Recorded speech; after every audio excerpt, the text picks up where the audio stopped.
Hey, what's up guys? So hari ni kita ada 5 menu air yang korang boleh buat untuk buka puasa hari ni. Sabar, lambat lagi nak buka puasa. Boleh tengok video ni dulu. So first kita nak buat longan kurma merah. So yang ni korang masukkan 1 tin buah longan sekali dengan air dia. Tambahkan 1 liter air. And then pergi supermarket cari yang ni. Buah kurma merah ni dan juga gula batu. So kurma merah tu ambil 10 biji, potong 2, buang biji kat tengah. And then gunakan 2-3 biji gula batu. And then 1 ketul kecil gula Melaka. Okay, kita masak sampailah buah kurma merah tu dah lembut. Okay, so lepas dah rebus, korang letak kat luar bagi dia cool down. Lepas tu simpan peti sejuk 3-4 jam. Baru kita minum dengan ais yang sejuk.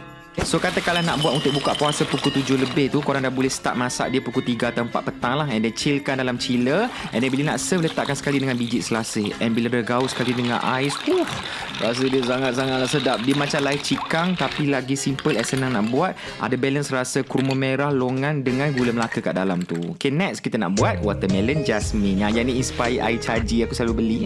So ambil buah tembikai. Lepas tu korang masukkan sekali air green tea jasmine. Beli je air kotak mana-mana brand pun tak kisah. Campur blend sekali. Tapi ni versi simple lah. Tak adalah buat krim putih kat atas semua tu, tak ada. Yang dituang je macam tu. Masukkan irisan lemon dan juga cebisan tembikai, kacau-kacau.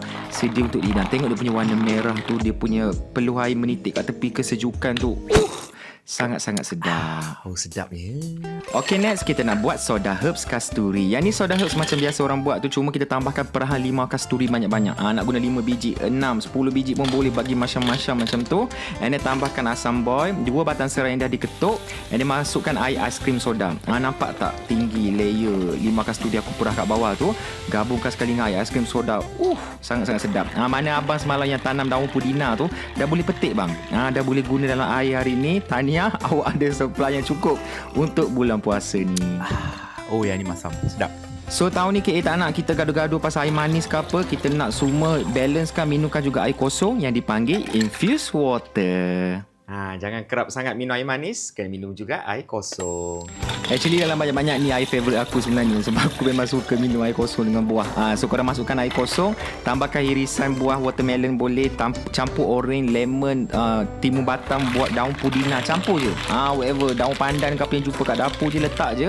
Dia akan keluar aroma masuk ke dalam tu. Okay, kita boleh buat juga lagi satu, itu es jeruk. Yang ni pun sama, tak perlu gula, dah manis dah. So ni first time KA introduce menu air yang guna satu bahan saja, iaitu limau madu. Yang ni boleh cari kat supermarket jual, tepi kat pasar, tepi jalan, kat bazar, pasar tani pun ada jual. Korang boleh perah limau. Dia tak boleh blend tau, nanti dia pahit. Korang kena perah and then boleh hidangkan dengan ais. Tak perlu gula, tak perlu pewarna apa semua dah. Sangat-sangat refreshing. Okay, so boleh try semua resipi ni. Selamat berbuka.